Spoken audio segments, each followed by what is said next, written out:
There are everyday actions to help prevent the spread of respiratory diseases. Wash your hands. Avoid close contact with people who are sick. Avoid touching your eyes, nose, and mouth. Stay home when you are sick. Cover your cough or sneeze. Clean and disinfect frequently touched objects with household cleaning spray. For more information, visit cdc.gov/COVID-19. Furnished by the National Association of Broadcasters and this podcast. This is a That's Entertainment podcast.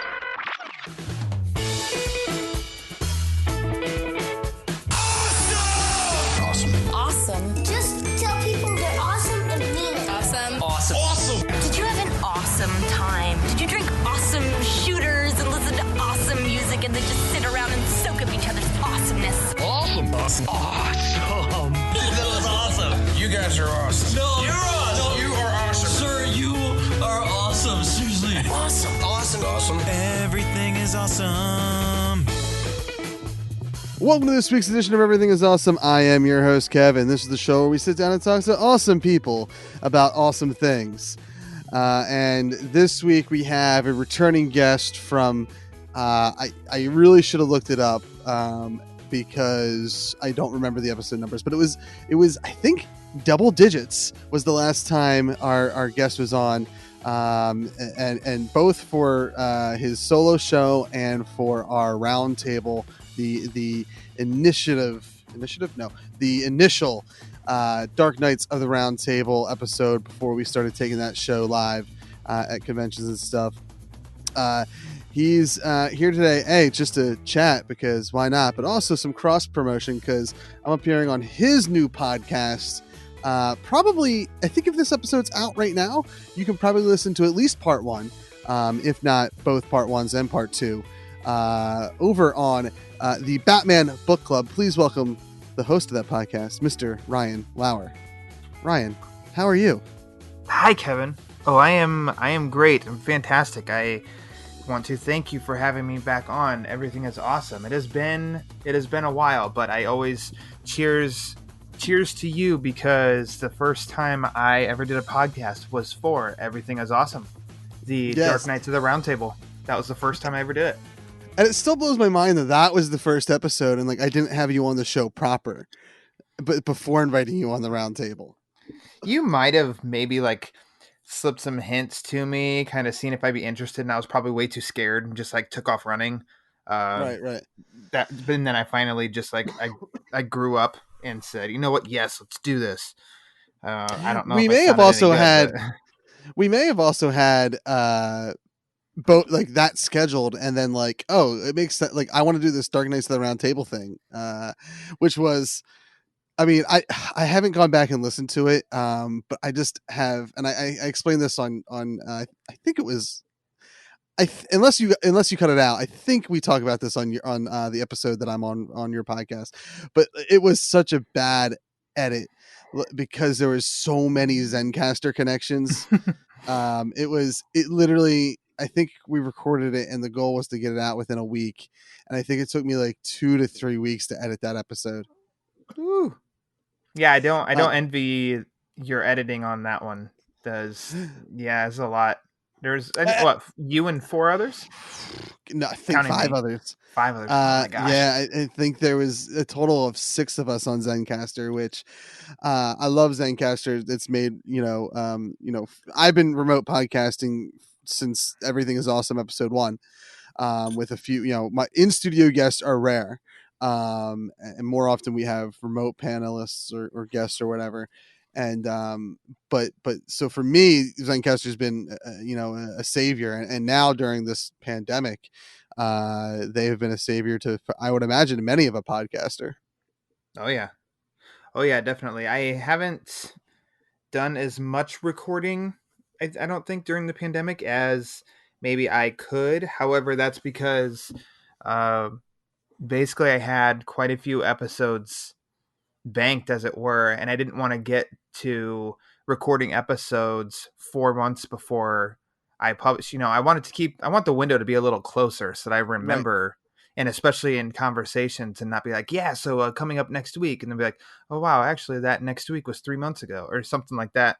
but as the schedule worked, I had episodes banked, so I just actually probably like this past week or two, I've become a little bit of a recording machine.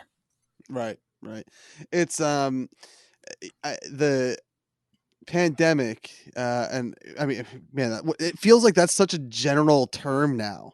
Mm-hmm. For what's so, I mean, I guess for people of the future that are listening, because I just assume that in the future, in 2120 and 100 years, Yeah. that people are gonna be going to the holo libraries, the virtual libraries, Mm-hmm. and to listen to what people will claim as the greatest podcast in the history of podcasts, not just the number one podcast in Bucks County, but the number one podcast likely in the galaxy.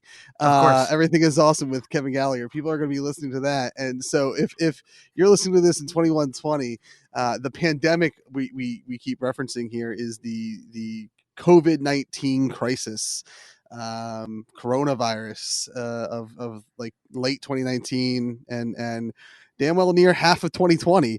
Mm-hmm.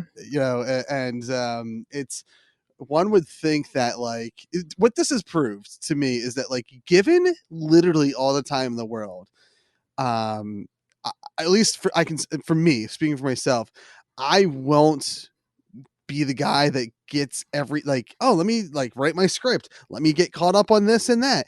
Like, I have done very little as far as like my own personal like creative projects. I've done like, oh, let me be a teacher and to the kids, and oh, let me like my fiance and I have been doing these, like, and I say my fiance and I'm literally designing it in the computer and hitting cut on the cry cut. She's doing all the heavy lifting of these like glass tiles for like Mother's Day and graduation gifts and stuff.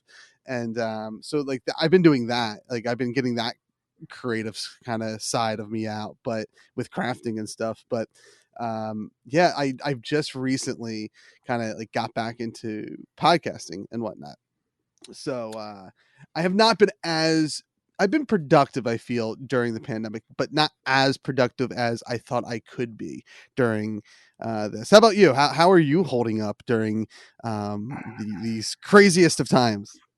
So I work and live in Chicago, 2 blocks Right. north, 2 blocks east of Wrigley Field. Okay. And yeah, and my work is on my road exactly 5 miles south of where I live. So we actually were Friday the 13th in March. Um, that was when we were called to, hey, we're working from home. Everything has gotten real. We are not going to risk exposing each other here in this building. So my fiance and I, we initially lived in Northeast Indiana. I got a job in Okay. Chicago. I got an Right. apartment in Chicago. She was still working back in Indiana. Kept that apartment. She got a job in November of last year in Chicago, but we have years and years of our life still here in Northeast Indiana, that in the apartment. So schedules weren't lining up to where we could move out. So we still had this apartment.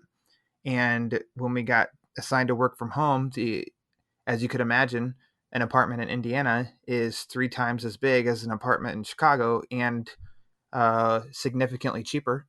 So Right. we went ahead and said, if we need to hole up, let's go to Indiana. So my apartment in Chicago is not being lived in, but it's fine, it's good, and I'm shacked up in Indiana, and we have space, we've got entertainment, we've got internet, we're connected.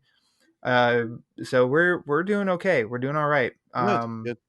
Yeah, I mean, it's a true test. I think it's a true test with your spouse of, during all this, of like, how are you two really doing? And we are great. That's good. As you were saying with being productive, yeah, that's not happening. Like, I Right. think on my own, I'm the most productive in crunch time. Right. I So feel the same way. I could get a 3-month heads up on something being due, and the day before, right before bed, I will start to really focus, get no sleep, wake up and like finish it with probably like a half hour left until deadline. And somehow that to me, that's like, I think that's my best work. That's my fewest mistakes of Right, whatever right. I'm doing. You know, I think I Yeah. just operate better under that crunch. So without a crunch, as far as personal creative venues, stuff like that, it's kind of like, oh no, I didn't learn a new task. I didn't learn a new this, didn't learn a new that. Like I've been, productive in recording podcasts and getting my podcast up and going and stuff like that. So I guess uh, that's my success story. And I've got some Batman Legos here that I'm going to put together. So there we go. Nice. Yeah, I feel the same way about that crunch time. Is I feel like waiting till the last minute. Feel like that's where I'm like, okay, I know it's going to get done because it has to be done by this time. And there's some things that like I'm still trying to like refine to my schedule when it comes to Everything Is Awesome, and some other things. So you and I, for those that have not listened to Everything's Awesome in forever, if you're new to the show, you and I met through Dark Knight News, Yes, sir. writing for that Batman fan news site, Mm-hmm. which is a great site. I loved writing for that site while I was part of the team. There was unfortunate circumstances that not forced me, but made me decide to leave the site. And but I since then I've kind of like jumped from site to site, and most recently I'm part of I don't know if you've ever heard of like the Fan Sided network of sites, but they have like 300 brands, and they're all very similar. It's a fan news site. Like we're not reporting news, we're not breaking anything. We're writing news pieces and putting our personal fan spin on it, and also opinion pieces and stuff like that. And But it's a little bit more corporate than Dark Knight News was. And but not in a bad way. It's just like it's definitely a little bit more professional, because it is like a company. It is a site owned by a media company, and then they have like, so I specifically write for Bam Smack Pow, which is a comic book site, and I also contribute to Food Sided, which is a food site, and I use these terms "write" and "contribute" very loosely because as it was pointed out to me today, it's been like 56 days since my last article, so I actually have to write something before I get booted from the site. Like Um, 56 days. Like give or take 56 days. right. And you have to write at least one article every 60 days before you get booted from their system. So I was like, oh crap, I did not know that. And well, I did know that, but I didn't realize it was that much time. I also am like, so what they call their editors and stuff are site experts. So I Mm-hmm. also took that role on for this site called MTG Sideboard, which is Magic the Gathering Sideboard. However, that's not going as well as I thought it would go, simply because like I'm the only one on the site, and the I'm having a hard time getting assets like to use for featured images and stuff, and I have a personal like uh, quality. Like I won't post something to me it doesn't make any sense to write an article and about, let's say I'm going to write an article about the newest Magic the Gathering set that's out there, Ikoria. Okay. Um, and to use an image from 2015 of a like press conference or convention that just have people standing around holding Magic cards. Um, and they don't care, like they, and not like in a bad way, but like they don't think that's as important as I do. But that's like I have a level of quality where I think that's very important. So it's been a struggle. I actually just got an email from the entertainment division lead about like, hey, checking in on this site here. So I'm gonna chat with him again, and it's unfortunate because I really had big plans for that site, like where to take it, which was a very different direction than Magic, while still being true to Magic the Gathering. But like I don't feel like I don't feel like they're ready for that site to operate on a level of quality that I want it to be at, because Mhm. like there's no assets. Like we can't get anyone from Wizards to be like, here's some images and stuff. So I may be backing away from that site expert role and just sticking with writing for those other two sites. But that's what I've been like. That's like I've been trying to and failing during this crisis, this COVID-19 crisis, at writing for those sites. I start writing and then I just like I'm exhausted or whatever. Are you still writing for because I know you left Dark Knight News as well. Are you still doing writing anywhere else? Yes, actually, on Batman on Film. Uh, Okay. yeah, I've been there contributing quite frequently on there for over 3 years now, Okay. and usually it's most of the time it's reviews. I've done some really fun articles, just some ideas that I've had of some rankings. People eat up rankings. They love rankings. I love rankings. I like listening and reading about rankings. So of Right, course right, a right. ranking on whatever, including Batman. I'm like, I'm in. And Bill Ramey, the head honcho of Batman on Film, he's really, really cool about like just basically send an idea and he's gonna basically greenlight whatever. He's like, yeah, that sounds cool. Go ahead, send it my way. And then yeah, soon enough it's on his site most recently. And because without comics, it's been there haven't been comics for a while. Comics are finally Right. back up and showing up in shops and stuff and being released, but we didn't have any comic reviews, and so it was a little of like any kind of ideas. And I just so happened to stumble across Batman 1989 Batwing desk lamp, and I said, I think I need to buy this. So I bought Right. it and I took pictures and I said, Bill, I think I want to write a review on this. He's like, do it. So I wrote a review on a freaking desk lamp and it showed up on his site. And sure enough, I know of at least 4 people that bought a Batwing desk lamp because I wrote a review. So you're welcome, DC Shop. So wait, is that something that they're currently selling, or Oh, is it like from it's available. 1989?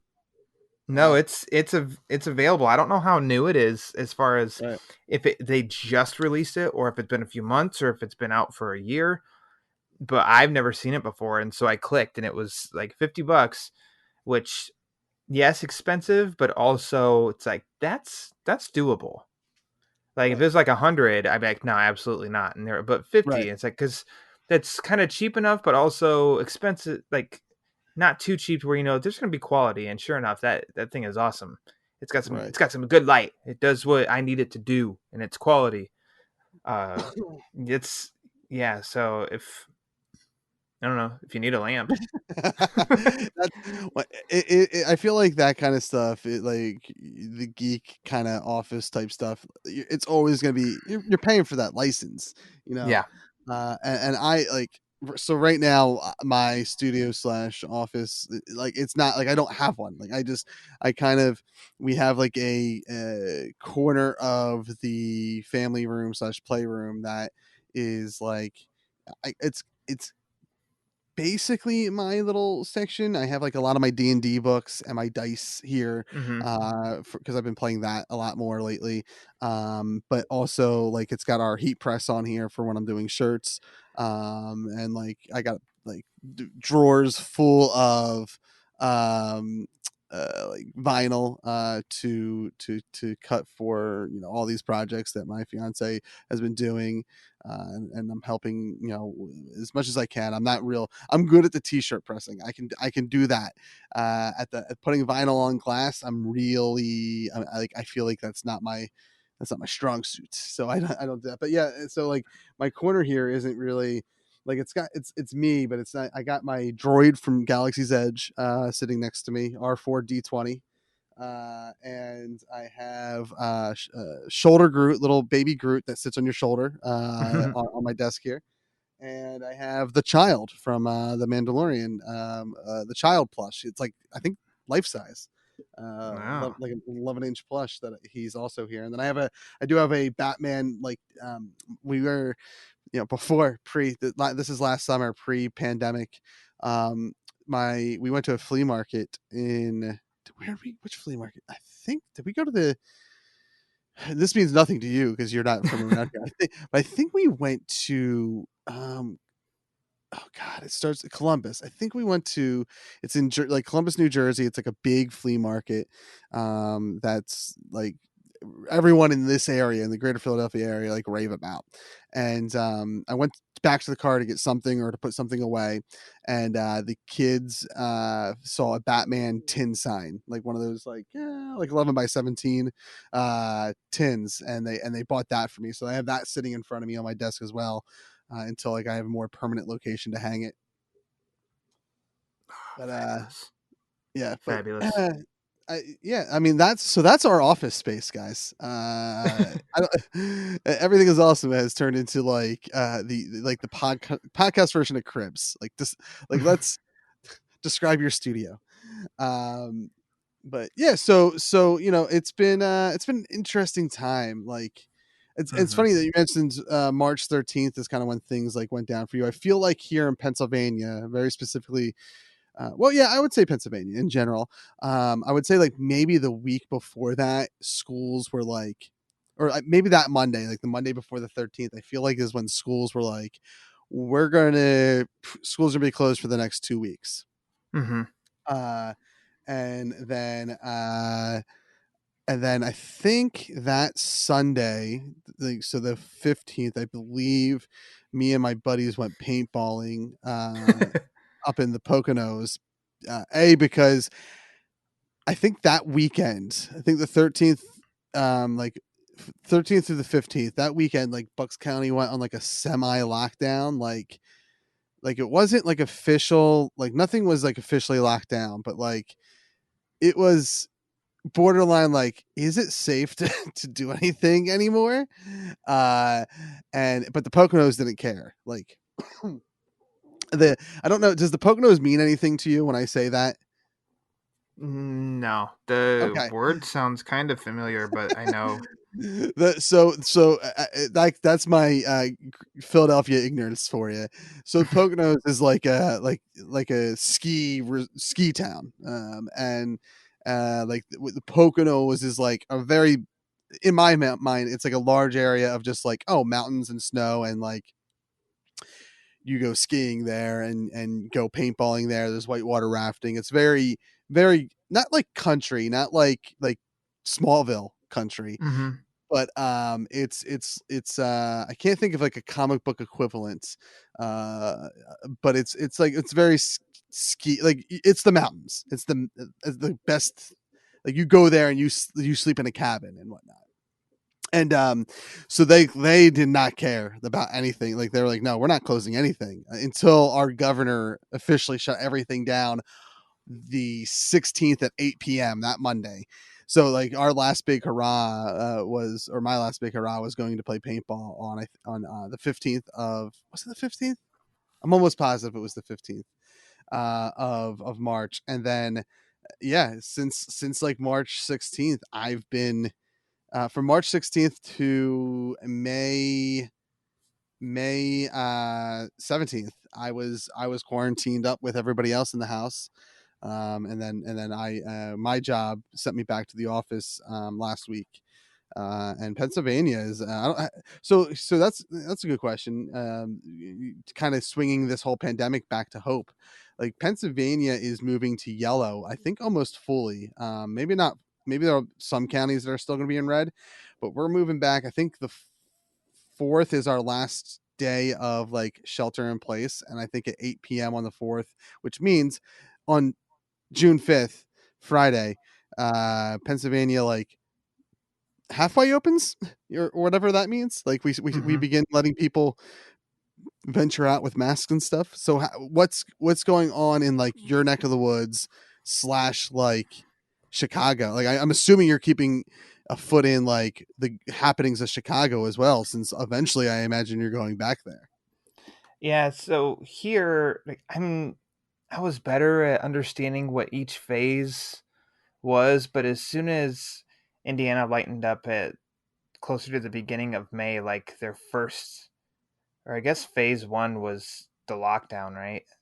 Everywhere I thought like phase 1 was the lockdown, and phase 2 was starting to allow things. Well, as soon as they did that, it kind of seems like it's back to normal. Oh So wow. it's kind of, yeah, it's a little like uncomfortable, I think, still. Right. But I know that Indiana hasn't. I mean, one death is a death, period. But Right. compared to a lot of, I mean, compared to, I think, just north in Michigan and then just west of Illinois, uh, Indiana hasn't. The percentage is low, Right. uh, but you still have a lot of people that wear masks. When my fiance and I go into stores for grocery shopping, we wear masks and stuff too. But there's a lot of people that aren't, and I'm not necessarily like judging or anything like that. It just seems like it is a little bit more back to normal. It seems in Indiana, and we do not have for our work in Chicago even a discussed return date yet, because they're taking it pretty serious, and we're able to work remotely and get basically everything done. So Right. they're kind of like, we're not going to rush and possibly, you know, uh, infect Right. Right. anybody in our building and stuff like that, especially if we're getting everything done that we need to. So yeah, it's, I mean, it's, I'm fine. Like working, it's fine. We need to go get groceries or something like that, it's fine. Indiana's starting to seem a little bit more back to normal, whereas I assume Chicago is not. But Right. I was there a couple weeks ago to basically switch out some, drop off some winter clothes and got some summer clothes, and just made sure that the place, you know, hadn't burned down or anything. And Right. Right. I wasn't exposed to anybody. It was very noticeable, the sidewalks, compared to how the sidewalks in Chicago usually are. So Right. Right. It is definitely like like there's the big take. I don't live in Philly proper, so I live in the suburbs, and like the big takeaway I see, you know, while there's plenty of, you know, people who have their opinions about what's going on in the area, when I'm out and about, which is not often, obviously, um, but since this all started, like people are going, like I've never seen before this year, like I'd never have seen this many people go for walks or ride their mhm. bikes, or do any kind of stuff like that, and there's definitely more people doing that, which I guess makes sense because you can only watch so much. Like streaming, you can only stream so much before you're like, I need to get out of this house, I'm going Yep. crazy, so let me go for a walk around the block. Yeah, we're lucky in that regard. If we live in or here in Indiana, we're in a complex, so it's a pretty big complex too. So we at least, I run every day, and we're kind of in a not as popular area of the city, and yeah, I can hop across the street into like a neighborhood and run. There's a neighborhood on the other side of the complex, and then we go for at least 2 walks every day as just like a, hey, fresh air, get out. And it's so spaced out. We're not running Right. into people on top of others. So we're good. But yeah, I agree. Of people have really stepped up their exercise game.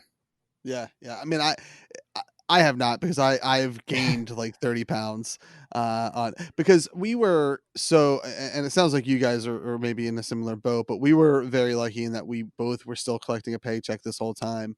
Hmm. My fiance is a teacher, so she was able to, you know, teach her, like she had a job, like all teachers, every single teacher, even though schools was out, they all were still working and teaching the students, so they were still working really very hard, you know, from firsthand experience, like, you know, for their money as well as like for the kids, and it's taken a toll. Like I don't know how my kids teachers feel, obviously. I just have to imagine that they feel as similar as my fiance does, is like how much like they miss these students. Like they went from seeing 5 days a week to 0 days a week.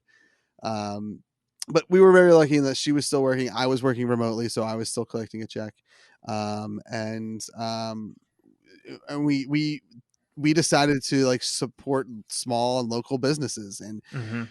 and originally it was like, okay, it was like 2 weeks of March, and near the end of March we're like, all right, I think like April 1st, maybe like we need, yeah, to save money, even though that's less important than like, let's just be healthy. And but like that really, like we've been eating out a lot.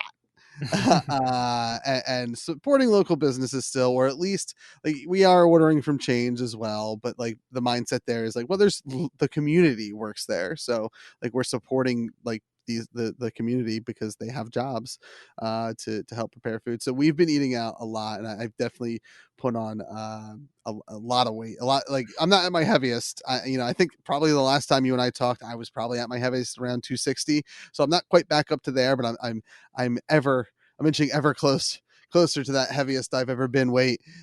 So I do need to get back on like some sort of exercise regime, or at least like watching what I eat. Like tonight we had Taco Bell.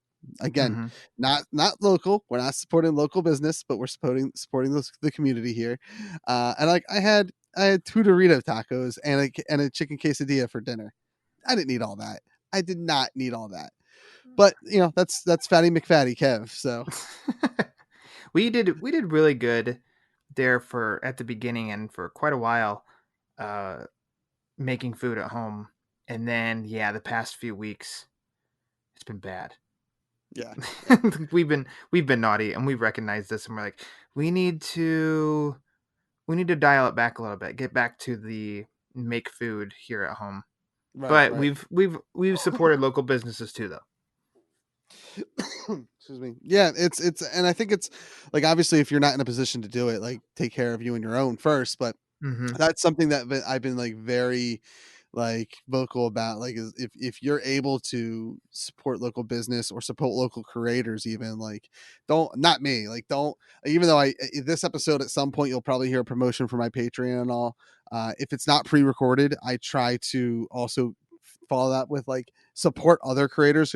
There's a ton of podcasters and like game designers and just people that are in the independent creative business that are getting hit the hardest, and they could use your support, as well as your local community / small businesses in your local area. Like they're like the places that I highly recommend like supporting, especially like if you're listening to this episode either because you're a fan of Ryan's show, or just you've been here forever, and we while we don't focus on Batman for the full hour or so, we do skew heavy towards the similar topics, save for the last half hour where we're just like, let's brood about the pandemic. I say we're warming up to Batman. We're getting there. But if you want these comic book stores to be around when everything gets back to normal, or even whatever, like I said, we're going from red to yellow in Bucks County, and I think most of Pennsylvania, but we're going to, like, I think half of Pennsylvania is yellow now, and I think the rest of us are going back to yellow on the 4th or 5th or whatever. And there's going to be a little bit more normalcy where like maybe you can actually go into a comic book store instead of picking up curbside. So hopefully your local comic book store or local game store or whatever is still around. Hopefully they didn't get too hurt from this pandemic. But even though I feel like saying this now is like a lot of people are already kind of getting back to normal. As you said, it sounds like your area is a little bit more normal than the rest of, at least here compared to here. Like it's required in Pennsylvania. If you go into any store, you have to wear a mask. Now, whether or not, you as you're walking the aisles, I've seen people take their mask down to their chin so that I guess they can breathe or whatever. But, it's a law here, so there's definitely going to be like a weird way. But yeah, if you're still in red, like we are technically, and if you're in an area, I would imagine New York and LA are probably going to be the last cities to reopen. So if you're in those areas, like this is the time to support those local comic book stores and game stores, and anything, because they if you want them to be around in the next few weeks when they start to reopen, buying gift cards is probably the easiest way to support them and whatnot. But that's, again, let's change gears. I mean, unless you have anything else, unless we want to like depress people any longer about this pandemic, those, I don't know, generation, what, I guess if we're like looking at an Excel sheet, Generation like what AD is probably what 2120 kids are. So like Generation ads, let's get you smiling. Let's not keep you depressed with this history of the Great Depression 2020. Let's move on to some happier times. Welcome to the Mid-Roll Super Friends. This has been a great conversation with Mr. Ryan Lauer. We were supposed to release this last week when part one of my conversation with Ryan on his podcast, the Batman Book Club, dropped. We sit down and we talk about the Scott Snyder, Greg Capullo run on Batman, the start of the New 52 with the Court of Owls. And we ended up having a 2-hour conversation. So it's actually split into 2 parts. Part 1 dropped last week. Part 2 drops this week. And initially this episode with Ryan was going to drop last week. However, the events of the world really kind of had me focusing on other things. And I part of it was that I didn't get a chance to edit it when I wanted it to. But really the big part was I wasn't sure what I wanted to say. It didn't feel right to post this episode while we were really at like the start and starting to climb towards the climax. I don't think we're there yet of these protests. So we ended up releasing a podcast blackout episode that was started by the, I believe, Cult 45 podcast. And some other podcasts have done it. Some podcasts I saw just didn't post anything and recommended some other things to listen to and whatnot. But I wanted to get... I tried to find the words to get my feelings out in the world in a quick 15-minute episode last week for episode 165. We're hoping to do here on Everything is Awesome more stuff, more interviews, more talks that maybe tackle some serious issues like Black Lives Matter. And if you didn't listen to last week's episode, that is a stance that this podcast that I take is Black Lives Matter. And I agree with the protesting that's happening. I also, there's reasons for people to protest. There's reasons for people who support the protests and are an ally. They don't go out to the protests. There's, whatever their reasons are, it's theirs. And something that I had a hard time with was that, like, how can I not go out and do this right now? And the point of this mid-roll here, guys, is 2 things. One, there is more than one lane to progress. It's a great little tweet image infographic that I saw last week. If you can't be out on the front lines in the protests, you can't be out in the protests, then you can supply food and water and medical supplies. You can be part of those stations that are distributing those things.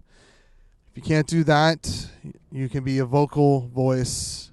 You can donate money to organizations designed to help Black people and protesters, bail funds that will help protesters who are arrested during these trying times. And the other thing is, I think now more than ever we realize we need to go out and vote. Because, and not just for the general election that happens in November.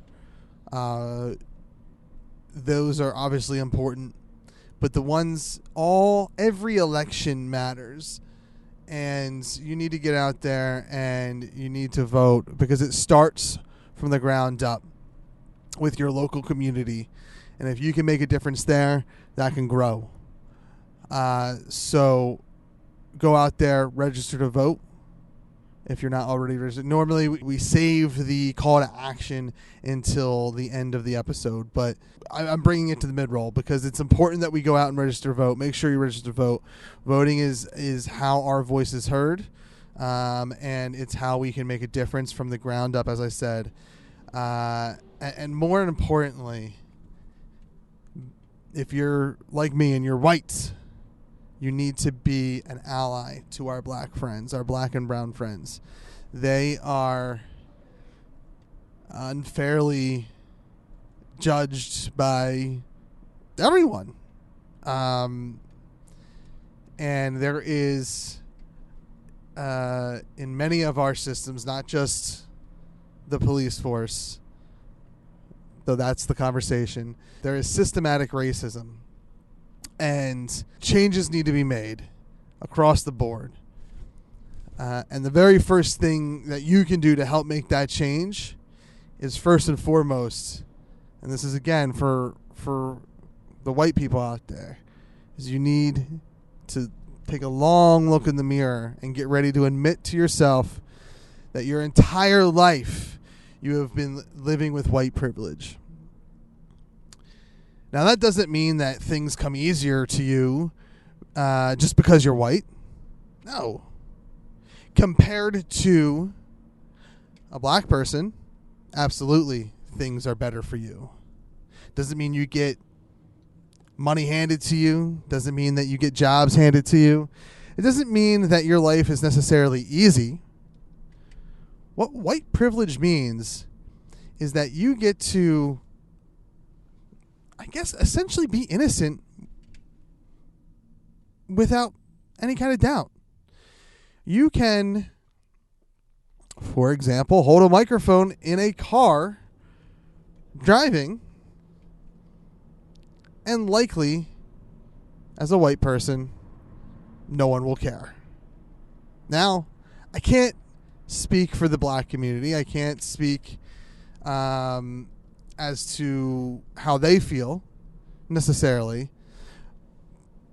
But the way I understand it is that something along those lines, they may not have the same freedom to do without worrying about a police officer pulling them over, or a white person, racist, being scared and calling the police on them simply for the fact that they're black. This is a global issue.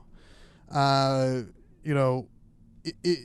posted, and I don't have the numbers in front of me, but someone posted something interesting about COVID-19 and racism, and how if we apply the same numbers that we use for the COVID deaths, which is like 3% death rate, something like that, if we were to apply numbers and do the math, racism would have a much higher death toll to our black community. Once you've done that, once you have admitted to your white privilege, which there is nothing wrong with admitting that, doesn't mean you're racist. But it does make you take a long look at who you are. That's something that I have been dealing with over the last week or so, is dealing with the fact that I don't know what to do because I'm white. Like, how can I help? Do I want to speak up? Do I want to... What do I want to do? What can I do to help without overpowering the black voice that is desperately wanting to be heard right now? And now it's time to re-educate after that. I've tweeted about a bunch of books. The two that come to mind right now is the one sitting next to me that I'm starting to read. So You Want to Talk About Race. And then the other one is White Fragility. Are two books that were recommended as a starter kit for anti-racism. Because it's one thing to not be racist. It's another thing to be anti-racist. They are two different things. So, listeners, before we get back to the fun conversation I had here with Mr. Ryan Lauer, please consider taking just a moment and thinking about your life, if you're white, compared to that of a friend who is black, and their life. Talk to them. Don't ask them what you can do to be better. Talk to them. Ask them what it's like to leave their house in the morning. And through those discussions and through your reading, and just kind of relearning what we've been taught, you'll become a better ally. I'm not a great ally. I can say that right now. I'm doing what I can, and I'm reading and trying to re-educate myself. And yes, believe it or not, I am reading both sides. You know, I believe it's important to read the Fox Newses of the world so that you can see where the other side's coming from and why and that way you can try to have a conversation with the other side. So whatever you're doing to help the Black Lives Matter movement, good on you. Keep doing it. Go out there. Donate money, medical supplies, food, water. Amplify black voices. And remember that this is about people, human beings, no different than you and I, other than the color of their skin, that all they desperately want is to be treated like human beings. This roller coaster of tones going from the conversation of I had with Ryan here to this very serious moment. Let's get back to that conversation. And just remember that we all can do better. Black Lives Matter. And here's my conversation with Ryan Lauer right here on awesomepodcast.com. Like your podcast, Ryan, we touched on the beginning of the show, and you are so based off of what I saw, I think today, you're still pretty early on in like your podcasting career ? Your podcasting gig. So you recently started the Batman Book Club. What made you decide to start a podcast? I know why Batman, because that's your life. But it is. That's true. Yeah. The fiance understood before she said yes to my proposal where Batman stood in my life. She's okay with that. She understands. So you know what? But before let's touch on that just for a second, because I had a guest on who kind of helped initiate this reboot of Everything Is Awesome, and we were discussing what we had around our desk, and his caveat was obviously anything with a pulse first, but like if there's a fire, I'm grabbing this Batman statue, this Gonzo statue, and my Jordans, and hopping out the window if there's a fire. So I'm not going to make you choose between your Batman stuff, but it is the understanding that you made with your fiance that she is just above Batman, or is like Batman still edge her out a little bit? She's just above Batman. just above. It's close. And I like to tell her too of like, well, I've known him longer, so he's got that on you. But no, it's she wins out. But he's a great number 2. Let me tell you. Yeah, yeah. Almost number one. Now I want to make you choose, since he's only number 2. Since Batman is nothing compared to something with a living pulse. If like, what's the thing? Assuming that you and your fiance can get out safely, what's the thing you grab to make sure you save it from the fire? What Batman? I'm assuming Batman. Yeah, it would be my absolute Batman the Long Halloween book. Okay.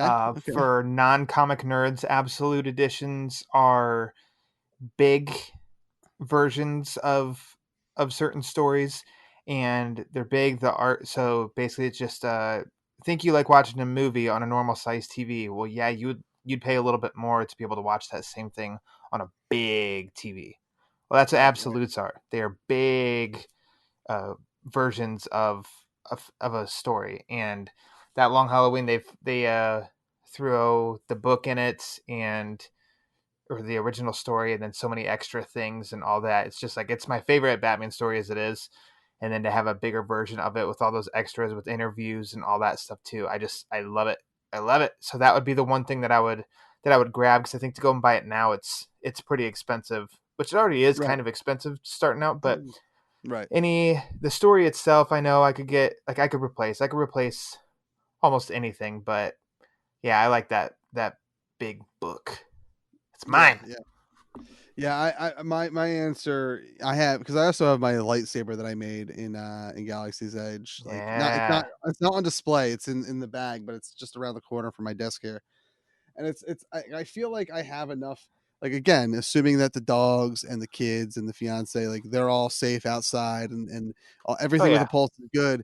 Like, I feel like I could strap that. Like, I wouldn't just grab one thing. I would definitely risk. I would spend the extra seconds throwing the lightsaber around my shoulder because it's in a case, putting baby Groot on my shoulder, even though I could probably buy him again. Maybe I wouldn't grab him, because really, like, you could buy him from the Disney store again. But like R4D20, he's one of a kind. Like, I just started weathering him and customizing him, so he's one of a kind droid that I have to grab. And again, I know I could replace him, but like, I don't know. I'm just looking at Baby Yoda over here, and I can't let him burn in a fire. So I would definitely make a play for all 3 of those things. You know, sorry, Baby Groot, I can replace you and probably get the version of you with a Christmas hat, like I didn't realize existed until the day after I bought you, that you truly want. yeah. So okay.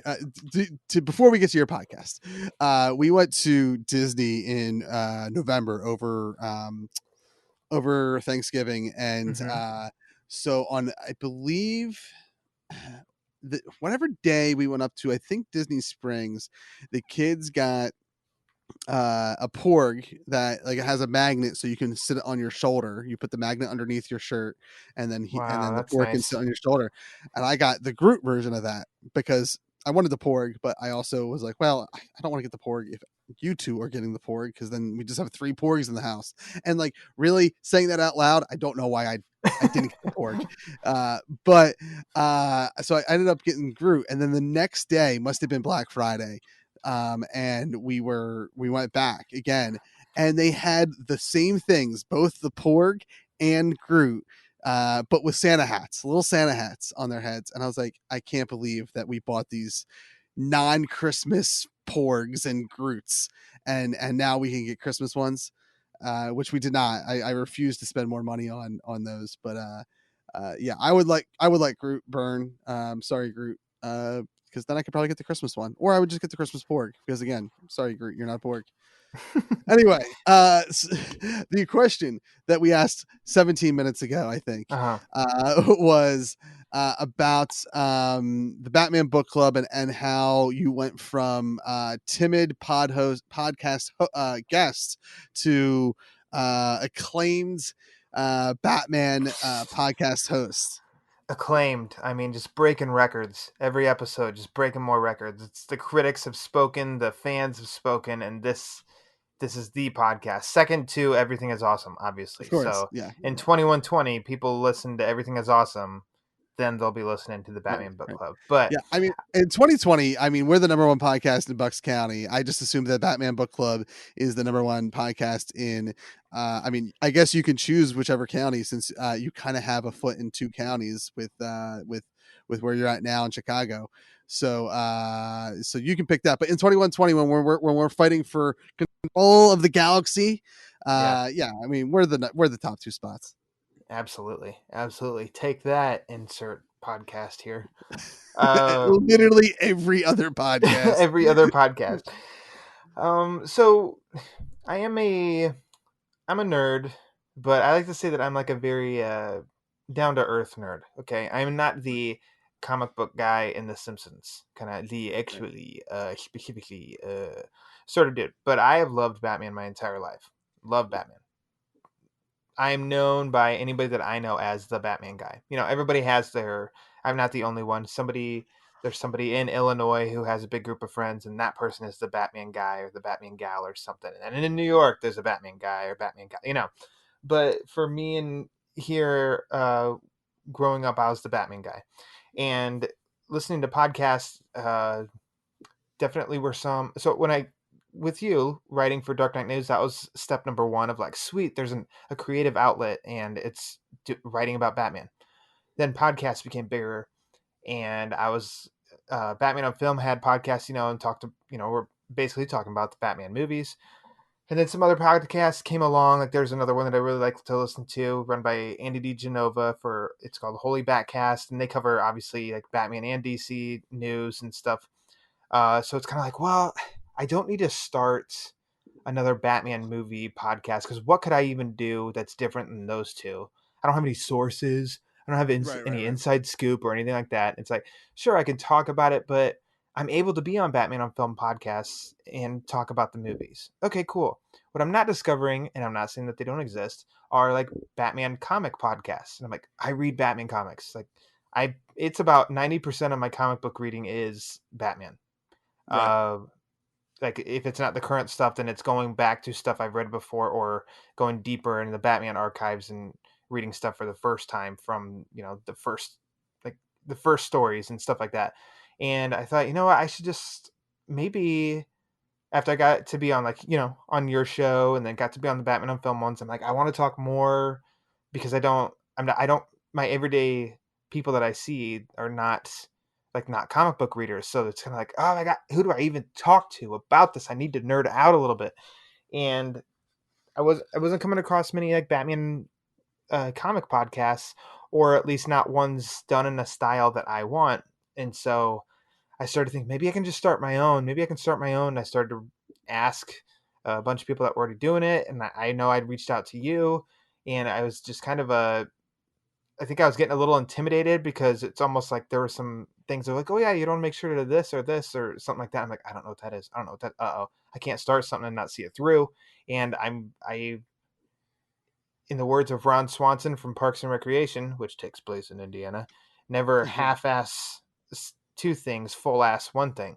And so I'm like, you know, that's how I'm going to start this. It's going to be good, and I'm going to make sure I'm satisfied and it's good. I'm not going to go in like dilly-dally and, you know, so I want to make sure that I do this right. And finally, it felt like I was circling the drain, into where the people I was talking to just started being like, you kind of just need to get going. Like, just do it. You'll learn along the way, and then you'll be fine. And so I took that advice to heart, and started to kind of figure out how the style of the show I wanted to do. And I got somebody a really cool friend of a friend in Chicago to draw my cover photo for the podcast. And then had another friend mix my intro music, which turned out to be really cool. I kind of had an idea of what I wanted, and then sent it to him, and he remixed it, and it's so much better than what my original idea. I was kind of embarrassed that I even proposed my idea. And finally, yeah, it was funny enough. You know, the pandemic stuff really hit the fan like the second week of March, and the first week of March is when my podcast launched. So, oh, wow. Yeah, how about that, huh?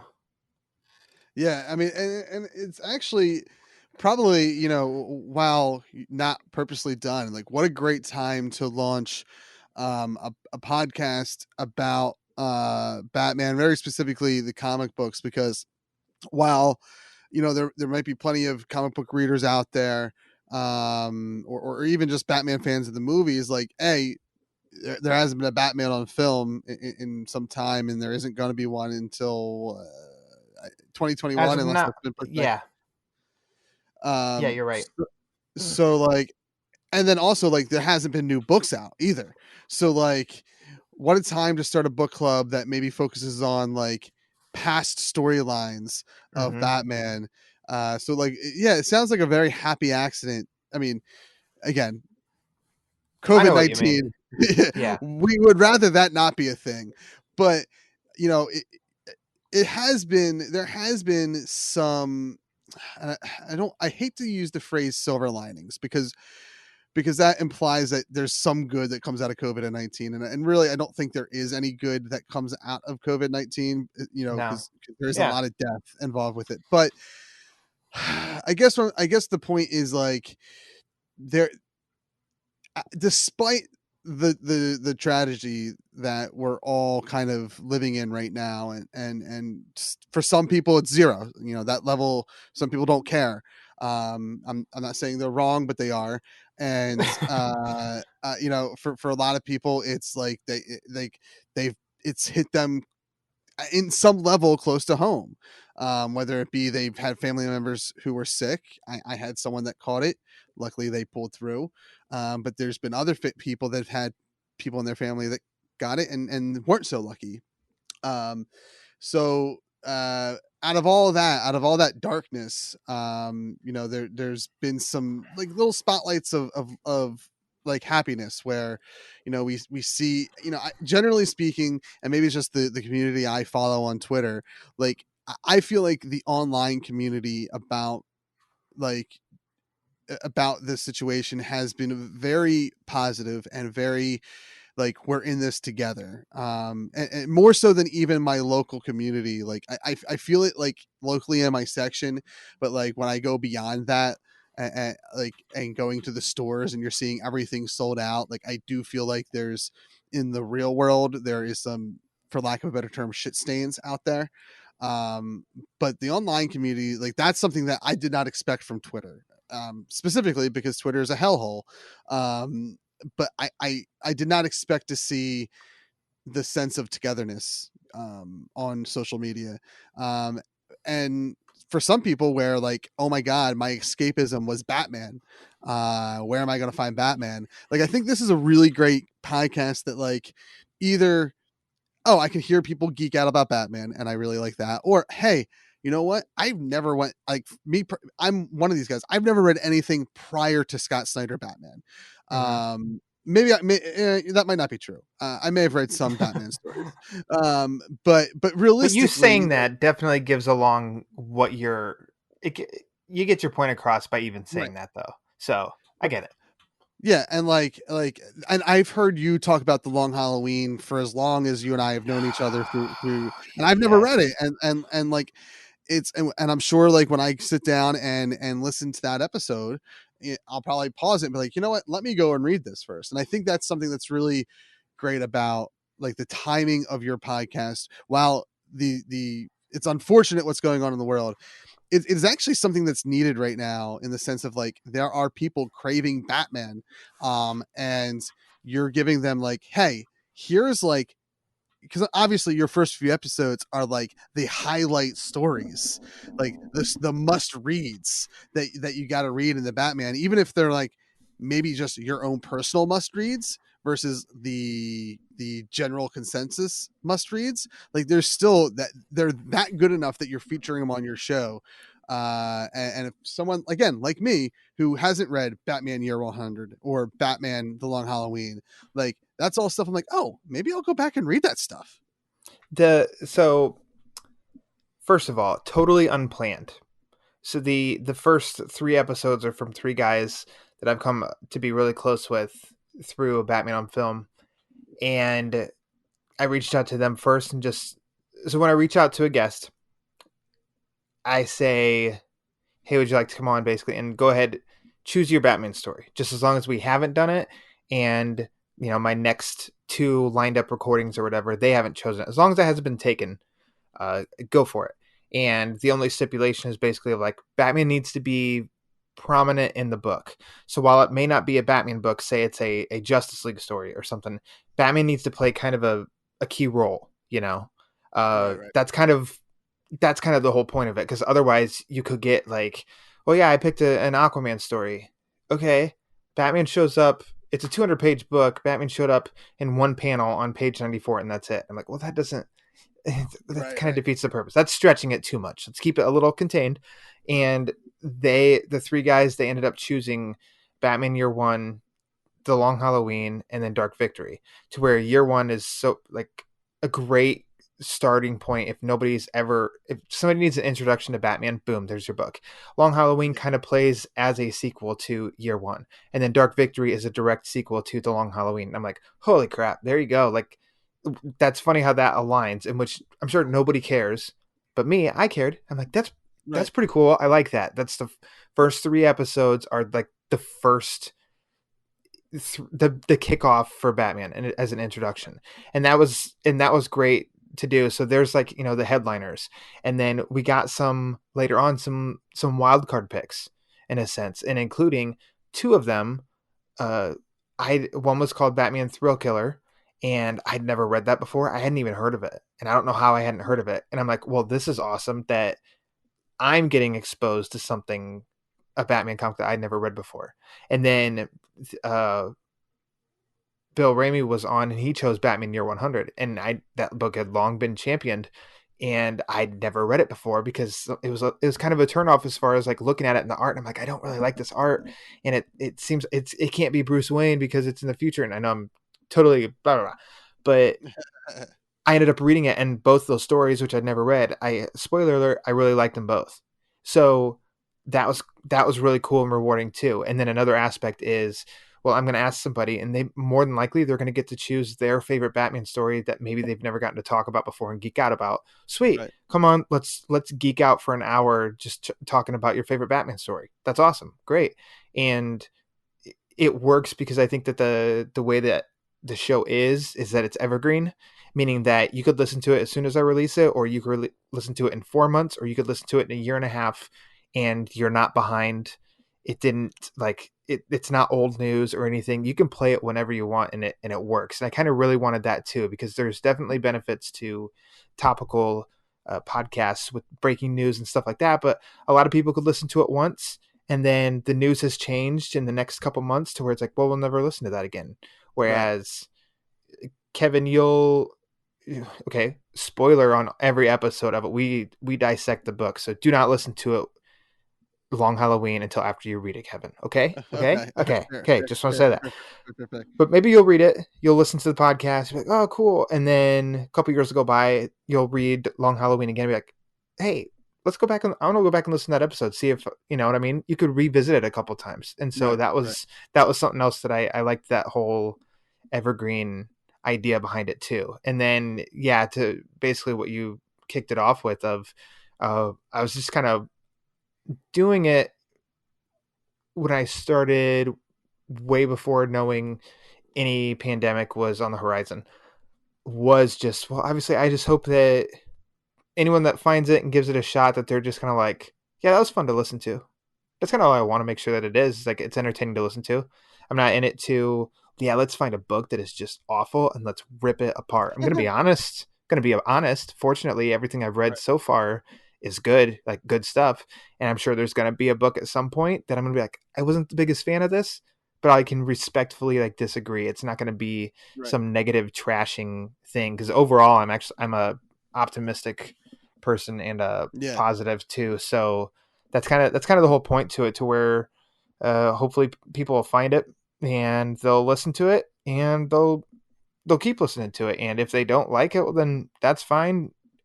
Write me and tell me I suck. And you did bring up a good point. Like, it is like that evergreenness to it is something that like gives the show longevity, even in a world where like in 5 years you're like, you know what, I'm done. Like I'm moving on to a different podcast, or I've done all the interesting stories. Maybe we'll come back when a new story crops up or whatever.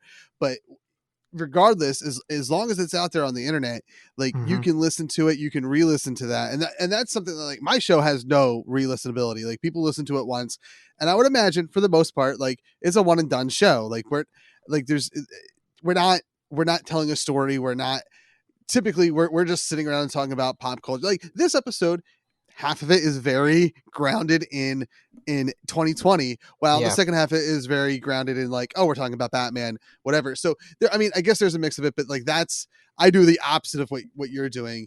I do like the fact that not only can I listen to your podcast in any order, it doesn't have to be in an order, which is this show as well. You can skip episodes if there's a guest that you don't want to listen to, or if there's a guest that you really want to listen to, you can just listen to those episodes. So there's no order to this show. But what this show doesn't have is that, like, it's re-listenability. Like, that's something that I could, like, for instance, now I'm not going to, will I listen to the Court of Owl episodes multiple times? Yes, because I like the sound of my own voice.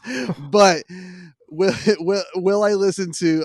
I certainly will listen. Like, after I read The Long Halloween, I'll definitely listen to your podcast on it. And if I go and if every Halloween becomes a tradition where I sit down and read that graphic novel, there's a chance that, like, you know what, I really liked that discussion. I remember Ryan or guest said something about it. Let me go back and re-listen to it again, just to kind of, like, geek out about this novel I just read, this graphic novel I just read. So I think that's a cool concept about your show, is that it can literally live on forever if you allow it to. If you allow it to stay up on the internet, someone will always be listening to it, because it's not grounded in a real time. So that's a good point that you bring up, and makes me reconsider everything I do in the world of podcasting for the last 13 years, I think. Yes, 13 years. I have done shows that are very rooted in, oh, this is a time and place. I've never done anything that's evergreen. So now I feel like I'm a sham for the last 13 years. You are not a sham. Come on. Come on. It's that's that Philly comedy, baby. Self-deprecating. Oh, I like Philly. Never been. Once this pandemic's over, you should come down to Philadelphia. We'll grab some cheesesteaks. And we'll watch the Eagles and go from there. I have a bad Philly accent. I can't do, like, the stereotypical one. If I try, I'm really bad at, like, doing anything but my voice. So I tried to do a bad Philly accent, and it was bad because it was awful.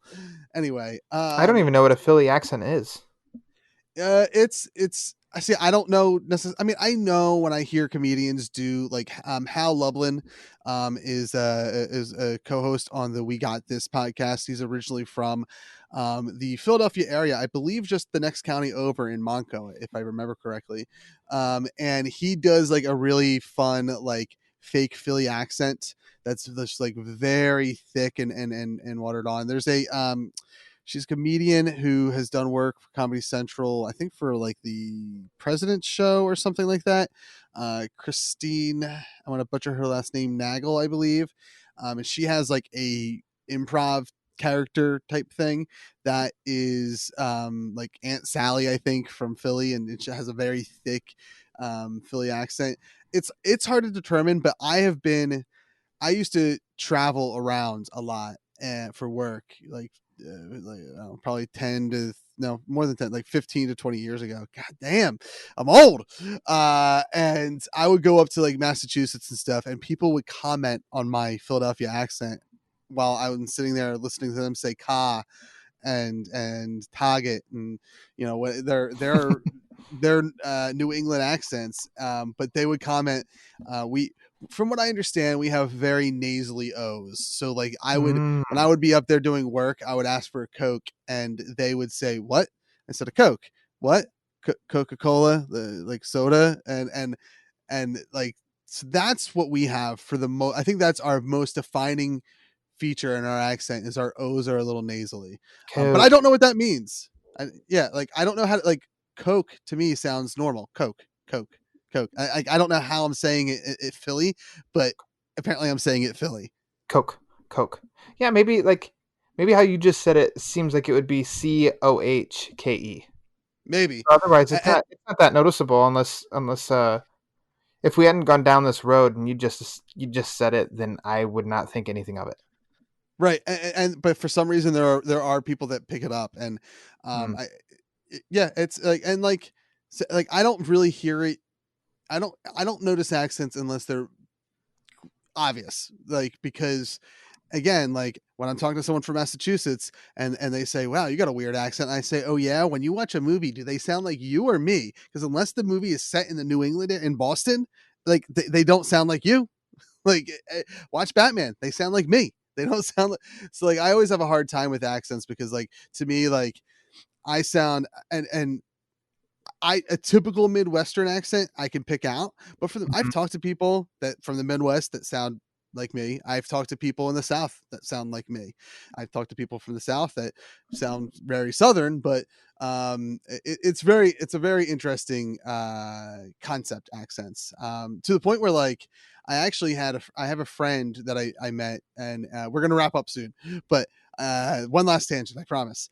I have a friend that lives down in Alabama, and I used to work with him in my traveling gig. And the first time that I chatted with his fiance, because I guess he called her while we were hanging out, because we would hang out and we would get a bunch of Bud Light and throw it in the tub with ice or whatever. And after we were done work, we would drink. I do, like, if I hang out with you enough, like for a week straight, like I did with him, because we would travel for 4 to 5 days at a time together, I pick up your accent because apparently I had an Alabama accent when I was hanging out. So accents are weird because you just pick them up after being around them for X amount of time. So to me, I don't really notice them unless it's very obvious, like a New England or a Midwestern accent. I see. I don't know. Maybe somebody I work with has a really thick, like, Chicago accent, but otherwise everybody else in Chicago they just kind of sound normal. And so unless somebody's from Boston, or even some people from Minnesota, Right. I used to work with somebody who lived in the Upper Peninsula of Michigan, and it always comes down to O's, because hers was O. She definitely had the O on her word. I just laugh every time I'd hear it. I'm like, man, you just went full on UP there. So where you're from is all dependent on your O. Yeah, you know what? Unless you're in Boston, then it's all about your Oz. Yeah. Anyway, you know what, Ryan? We went a little over the hour, but okay. we're not gonna go 2 hours. We're gonna save, if you want to hear more of this dynamic duo here, if you will. Like I said, I believe the episode of Batman on podcast, at least part 1, should be out around when this episode's dropping. Why don't you tell people where they can listen to Batman on podcast? I literally said Batman on podcast, didn't I? That was the Batman Book Club is what I meant. Batman on podcast isn't a show at all. Batman on podcast. Batman Book Club, the Court of Owls, part 1 of that episode that I'm on. I believe if you're listening to this, you can probably head over and listen to part 1 now. But where you can find that, Ryan, only you can tell us. Only me. I have the power. Which, by the way, what do you think of the name, the Batman Book Club? I really, despite the fact that I bumbled over it and said Batman on podcast that first time, I really like the Batman Book Club because it's everything you need to know about what that show's about.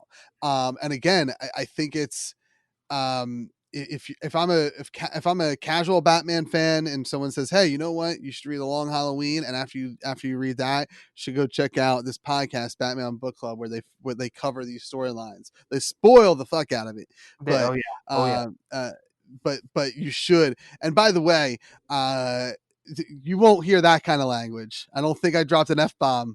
I was very respectful on Ryan's podcast, but this podcast, it's explicit all the way, baby.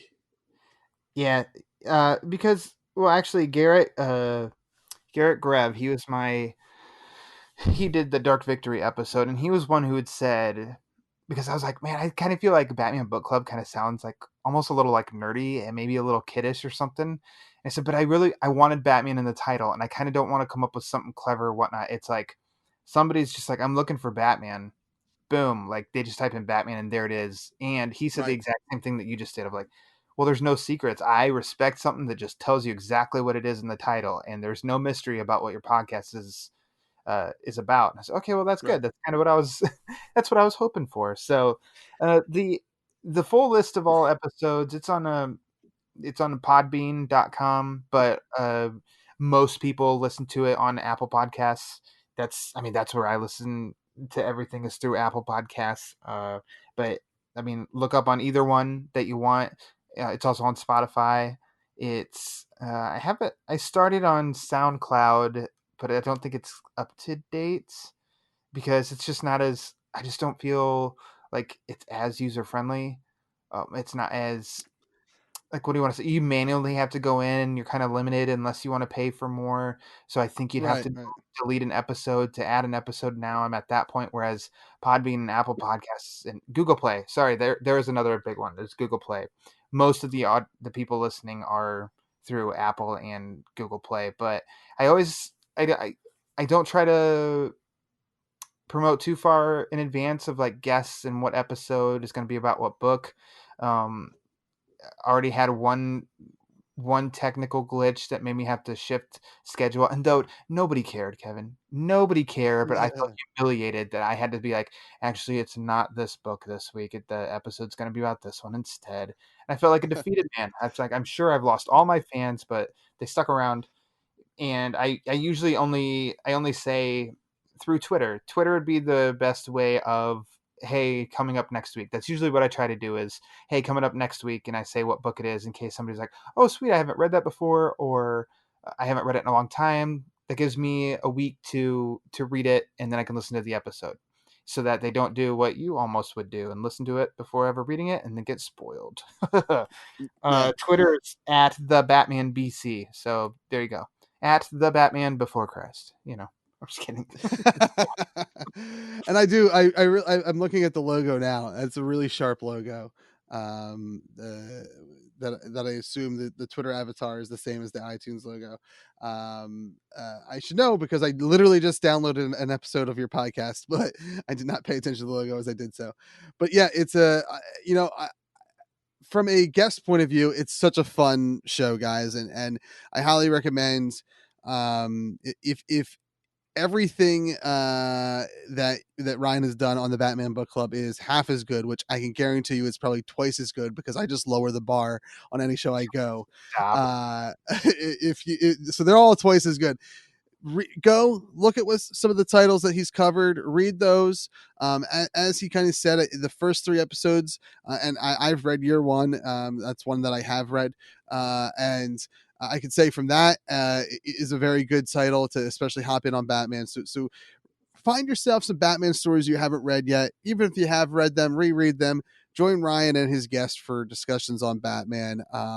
It is from my own personal experiences being a guest. It was so much fun being able to like geek about Batman in such a nerdy way, and I say that as just like Ryan said, I'm not your traditional nerd. I am not the comic book nerd guy. I am wearing glasses, but that's because my eyes are bothering me and my contacts, I don't want them in there right now. But I am like, I'm not super nerd. A lot of people call me their Batman guy when I really know nothing about Batman. They call me their Star Wars guy, and I really know nothing about. I don't have the deep dive knowledge on any of this. I have base level knowledge. I am a Renaissance man among comic book pop culture, meaning that like I guess maybe I'm not a Renaissance man because that implies that I'm really, really good at all this. I have a base level knowledge of everything to be good at everything, but not great at anything. So, but it was fun to be able to deep dive on the Court of Owls storyline of Batman, because it's something that I did kind of nerd out on when it was coming out live with a friend of mine. But realistically, like, I don't get many chances to chat about Batman comics because I don't know many comic book readers in my real life. You know, everyone that I know that reads comic books lives outside of Philadelphia for the most part.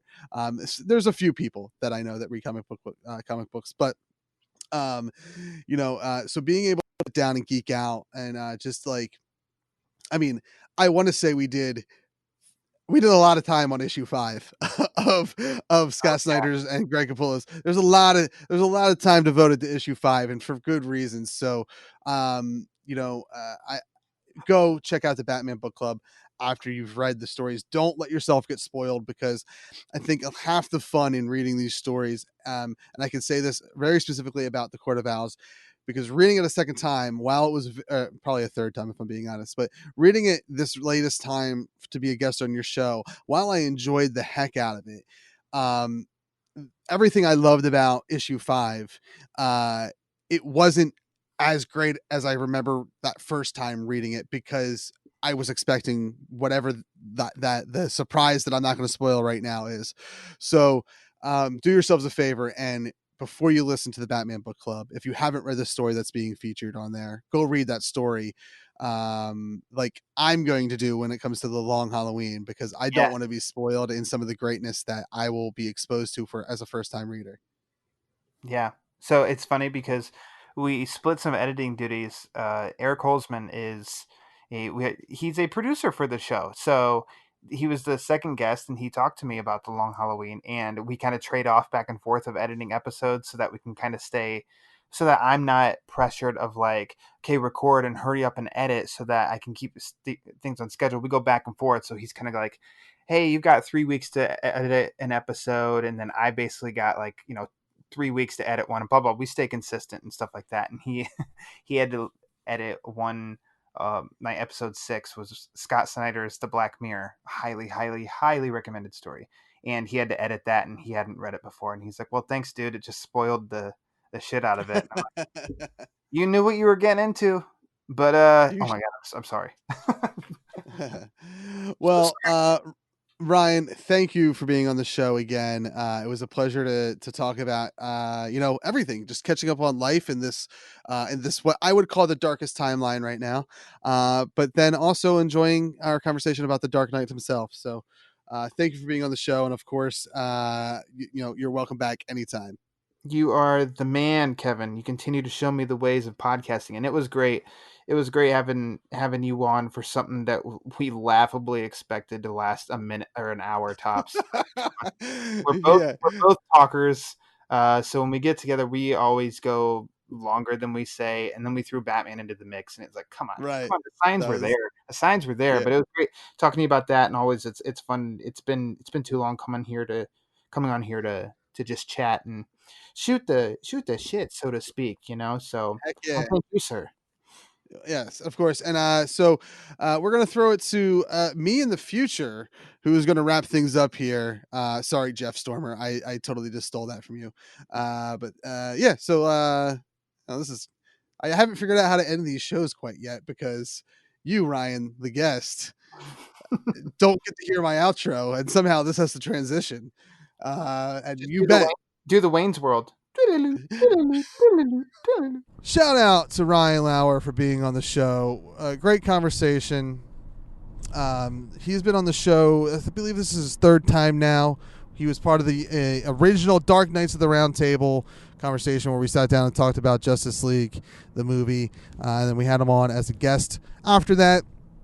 And now he's on now, and I plan to have him on again. Great. I love talking with him. I love talking comics, obviously very specifically Batman. We held ourselves to an hour for Everything Is Awesome. If you're interested in hearing us talk 2 hours on Batman, and very specifically the Court of Owls, you should go on over to the Batman Book Club. podcast and give a listen. There will be links in the show notes here where you can listen to Ryan and I talk about the Court of Owls and my love letter to issue 5 and to Scott Snyder and Greg Capullo, who I think are geniuses. They're the best, I think, comic team in the industry right now. Even though I don't know if they're actually doing anything together right now, but you know, when those two team up, it's always good stuff. Now, normally we do a call of action here on the end of the episode. We kind of already did that in our mid-roll, but I'm going to emphasize again to go out there and make sure you're registered to vote. Make sure you call your representatives and let them know how you feel about basic civil rights that all humans should have. Be a voice for your black friends, but don't overpower those voices. Just be there for them in their time of need when they feel like they are not valued as citizens of the United States. And hell, citizens. This is not an American issue. We've seen all 50 states have protests. We've seen different countries like England and Japan and all these different countries protesting for Black Lives Matter. This is a global issue, much like COVID-19 is, except much, much worse. It's killing people for the color of their skin. It's not right. Our friends of color deserve the same respect that white people do. Bottom line. Register to vote, call your leaders, call your representatives, and make sure that you're an ally. It's more important than ever right now. We're living history. 2020 will be a huge, huge chapter in the history books, and hopefully those history books tell an accurate story. Big recommendation from me to you is to pick up the book So You Want to Talk About Race, so you can learn or relearn some stuff about race and being a better ally to our black friends. Everything is Awesome is a production of That's Entertainment Podcast Network in association with Croonhammer Studios. Croonhammer Studios is a Philadelphia-based production company specializing in audio, video, and live performances. You can find more information at croonhammerstudios.com. Thanks for listening, Super Friends. We've been awesome.